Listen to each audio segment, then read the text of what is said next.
Welcome to another episode of Realistic Fitness on SSUPirates.com, brought to you by Adidas.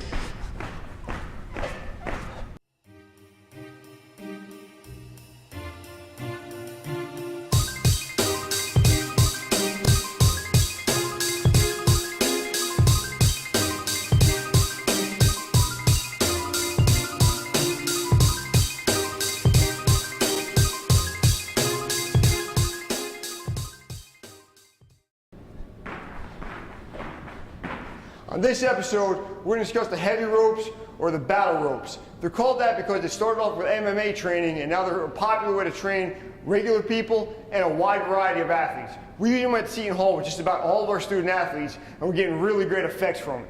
Couple notes on technique when using the ropes. There's 100 different exercises we could do with them, but there's some absolutes that we're never going to compromise. We're going to have our feet shoulder width stance. We're going to keep our knees slightly bent. That's going to take the pressure off our low back. On top of that, we're going to make sure our abs are tight, our chest is up, our eyes are up, and our head is neutral at all times. What you don't want to see is rounded backs, eyes down, sloppy arm movements. Whatever you're doing, you want to be in a nice athletic position, eyes up, chest up, tight core, and doing what you're going to do on the ropes that day.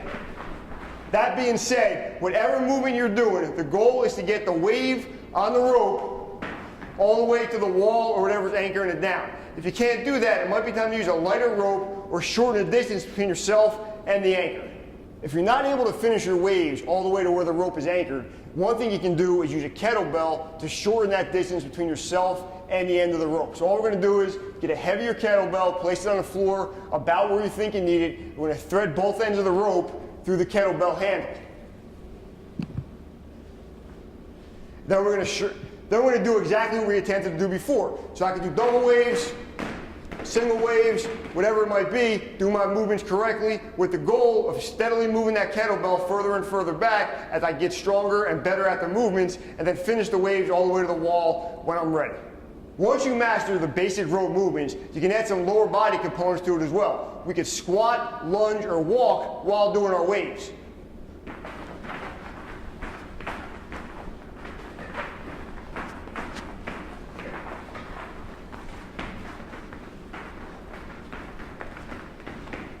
The key on any of these compound movements is to do a good squat, a good lunge, or a good walk while maintaining rhythm with your upper body and rope movements. Hopefully you do that better than I just demonstrated. We're going to end this one off like we do every episode with a viewer question. And this week's question is from Jeff from out on Long Island. And Jeff writes in, Angelo, I really love the show. Do you have a GM key to the rec center? Jeff, strangely enough, I do not have a GM key. I come to work every day with this absurd amount of keys in my pocket just to get to my office on this Gatorade lanyard. Then to get home, I have this absurd amount of keys on this Wu-Tang Clan lanyard. Different times call for different lanyards. However, Jeff, I do agree that I've worked here for close to 7 years. I've never been linked to any thefts or destruction of university property. I should probably be given a GM key. So while I don't have a GM key yet, what I do have is a baseball Big East Championship ring that I was lucky enough that Coach Shepard thought of me and hooked me up with one of these. I'd like to end off this episode by shouting out the entire Seton Hall baseball team for being one of the hardest working teams on campus and winning a much deserved Big East Championship in 2011. That's going to wrap it up for this episode of Realistic Fitness. We'll see you next time.